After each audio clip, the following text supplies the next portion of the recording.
What's up, good people? Here we are, New Year's Eve, another year going by just like that.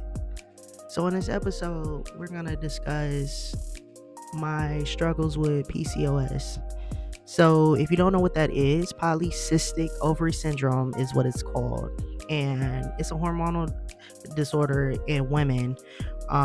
It leads to reproductive problems, irregular periods, weight gain. It is hard as hell to lose weight, acne, um, infertility. I don't know if I named that already.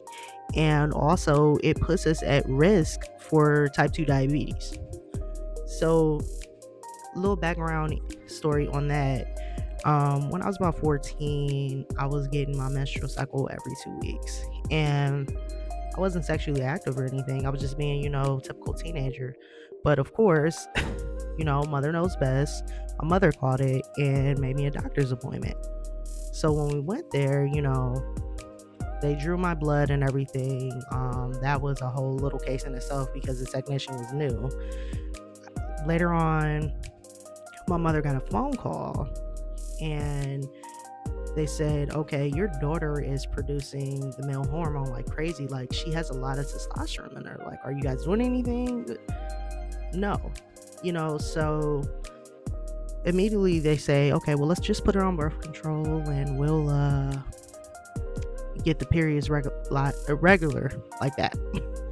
So I was crying because I'm like, what's wrong with me? Why am I different? But it made a lot of sense. It brought a lot of things into play as to why I'm so damn hairy, why I grow a beard, you know. And as I got older, it really started showing. Like, I had a full blown goatee, y'all. And I walked around with it for about a good 2 years, just to kind of prove to myself, like, hey, this is a part of me. I'm not afraid. Of course, there were those weird bathroom instances, or obviously being mistaken as trans.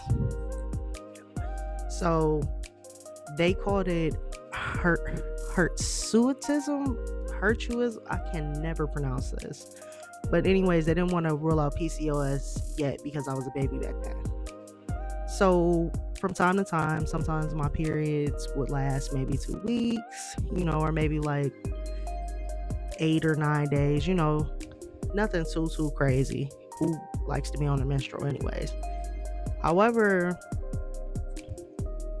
every year close to my birthday, I always would have like a weird instance with my menstrual. However, this past birthday, I'm 33, which was in September, things kind of took a turn for the worse.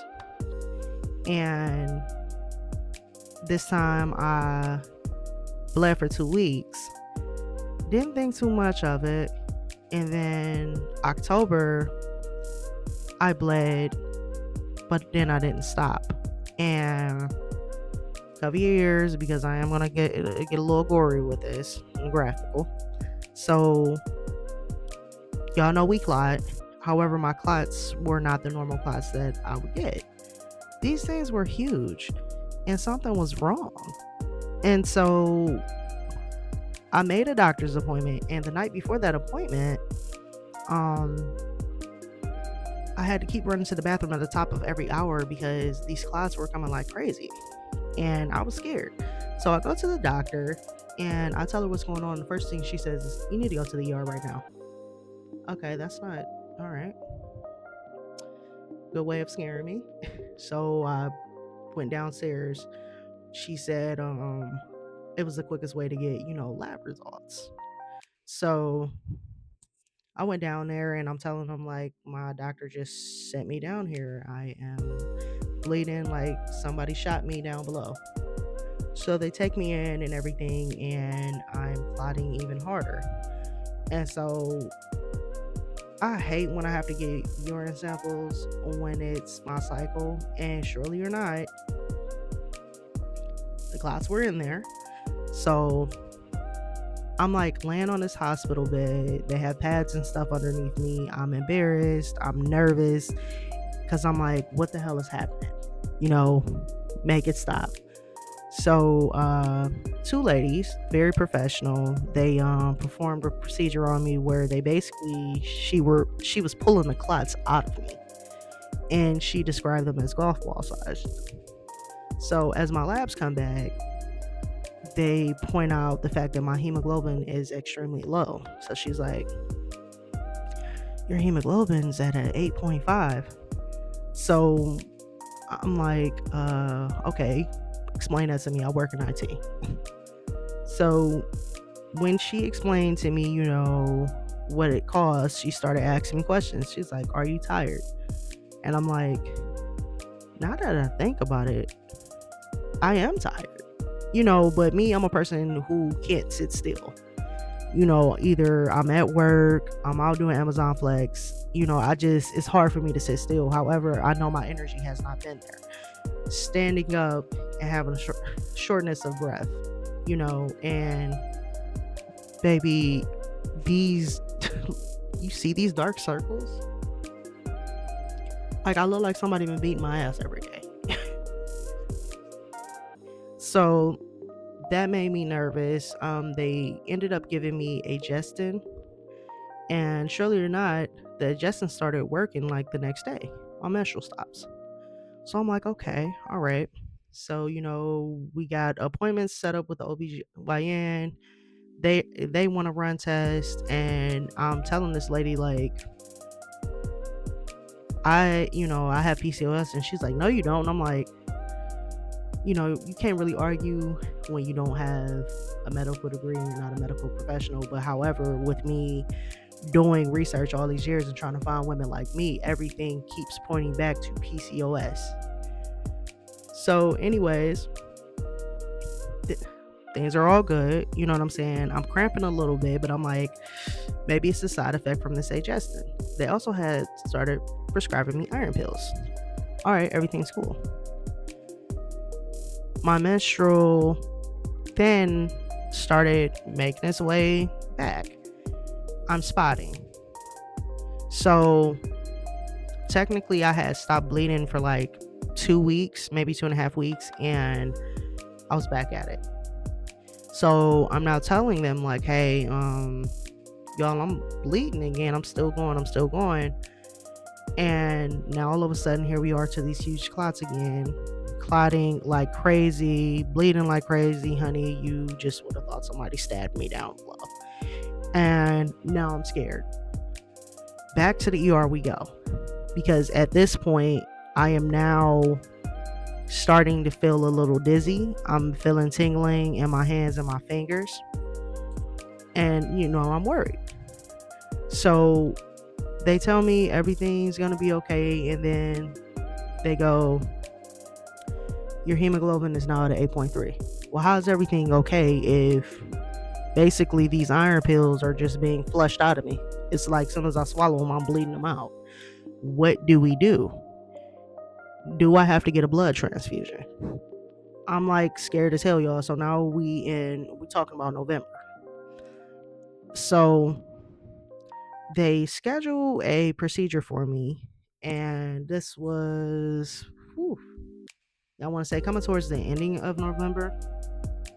They let my mama come with me, because honey, my nerves were just here, there, and everywhere. So a few days before that, I got my blood drawn again. This was a request by blood management. The hemoglobin now is a 7.3. So I'm like literally blowing up the message line, crying like, what do we do? What do we do? So I get this procedure. And the funny part about that was when they did all the prep work, they go, yeah, hey, Dr. such and such, he'll be right in. And I'm like, okay. And I'm like, wait, he? And my mom's looking at me laughing. I'm like, wait, they didn't tell me it was a man gonna be touching on my no-no square. Wait a minute. So this guy comes in. He was the sweetest, most professional man I've ever met in my life. Not to mention, I'm bleeding. So this was so damn embarrassing. But it's like, this man been doing this for years. It ain't nothing it ain't seen before. You know what I'm saying? Nobody's in the room making me feel uncomfortable. It is just literally me and my nerves and me inside of my head. I also don't like penetration. So there was that part. So they go in there. They're looking around. He's like literally guiding me, keeping me calm, and he's like, do I have permission to touch you? I know you guys were calling her she, and she was answering to it, but I'm gonna ask, sweetheart, what are your pronouns? No, it's she. I just look like he. That's all. That's what I tell everybody. No, I just look like he. So after the procedure is over, he's showing me and my mom the pictures. Of course, I'm looking dumbfounded because I'm like, I don't know what I'm looking at. I work in IT.